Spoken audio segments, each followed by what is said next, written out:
Alrighty, Bomber fans, we had the week to mourn our loss. Hopefully next week we can be up and about again with a Sunday victory over GWS, a bounce-back victory at our home ground Etihad. Before I get into the video, I should show you guys the Round 3 Everything Essendon Player of the Year vote results. Mine and yours are quite different, which is lovely to see. It's always hard to find good, consistent votes after a loss. Here is the leaderboard, looking nice and tight up the top. Parrish has a bit of a lead though, and rightfully so. He's in All-Australian form. It's also good to see different positions up and about, not just midfielders, so good work guys. We got a nice little count going on here. Alright, so Sunday afternoon, Etihad Stadium, or Marvel Stadium, roof closed, it's on. This is the perfect time, place and opponent for our morale booster after a loss. I think we all looked at this fixture with a smile before the season started. These are the games we should be winning. This was a game at the start of the year I looked forward to. I didn't think GWS would be all that hot, and you know what? They proved me wrong. They look, even without Hill, Taranto and Hopper, a decent side at home, that is. They're yet to prove they have that interstate ice. Their two games at Giant Stadium were great. They had a big comeback win over the Crows and took the impressive Blues right to the wire in a controversial finish they almost won, and their away match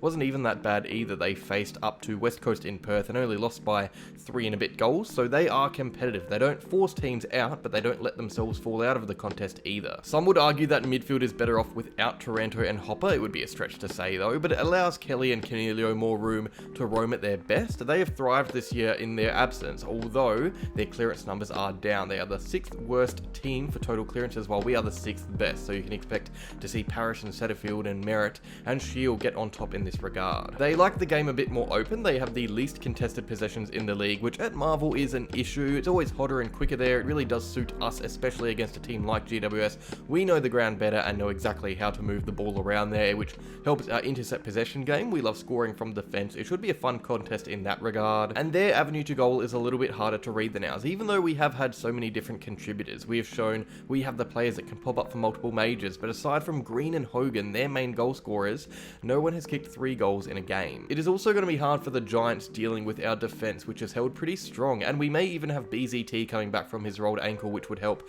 deal with Hogan, and we can expect Kelly, Jake Kelly that is, to do a job on Toby Green after his great performance against the Saints. They don't have many forwards after them that I can see taking control up there. The opposite goes for us. I think we relied heavily on Wright and Stringer last year, but this season we've had so many individual goal scorers. Only 2 players have got over 3 in a game, and they are Perkins and Langford. Sure, it's disappointing that Wiedemann and Jones have been poorer than we would have liked, but it's good to see so many avenues to goals. This is beneficial for us. I expect Wiedemann to come good eventually, and even if he doesn't, we have Stringer who should return to form soon with more games under the belt. We have our Mosquito fleet that can pop up for goals, and our midfielders have been excellent resting up forward. It's promising to see us kicking big scores without help from our big keys. Speaking of our keys, I think I should get to the possible team news, because there are a few set to be under the pump after a string of poor performances, starting with Harry Jones. He has kicked 1 goal from 3 games this year, I think. That is not the output you want from a forward. Sure, he knows, he shows glimpses, I should say, but it isn't enough. I think it's not long before we see Brad Scott throw Pat Voss into the team. You guys have been calling for it in the comments. He has been incredible in the VFL. He has kicked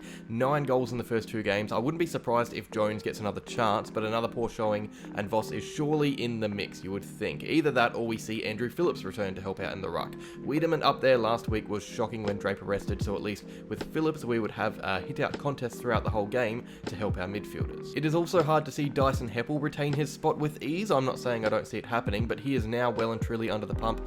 Hobbs had a great round 1 match. Snelling returned in round 2 in the VFL. BZT could be back in the mix and maybe pushed back for Heppel or another underperforming small, because GWS have a taller forward line than St Kilda with Himmelberg, Hogan and Riccardi. I wonder if Alan Davey Jr. might be sent back to the 2s. He wasn't great against St Kilda when it mattered most. I think having Guelphy, who was injured unfortunately last week, so his fitness may be a factor, or Snelling in the team would be more beneficial, just for some experience in the small forward line. It's hard having first and second year players leading the way with Menzies and Davey there. We need someone who can run out a game like the 2 I mentioned earlier. There are lots of possible changes. Let me know down below what you think. We haven't seen life under Scott properly to understand his method. We may see 5 to 10 changes. We may not see any. It's going to be an interesting evening tomorrow when the team news comes out. I am eagerly awaiting it. Some danger players for them. Cornelio and Kelly are the obvious ones. I think they are going to be trouble around the ground. They are so mature and smart with their midfield positioning, especially with players like Whitfield around them. I trust our defense to handle that forward line, but Toby Green is still a worry. He is a handful this year, so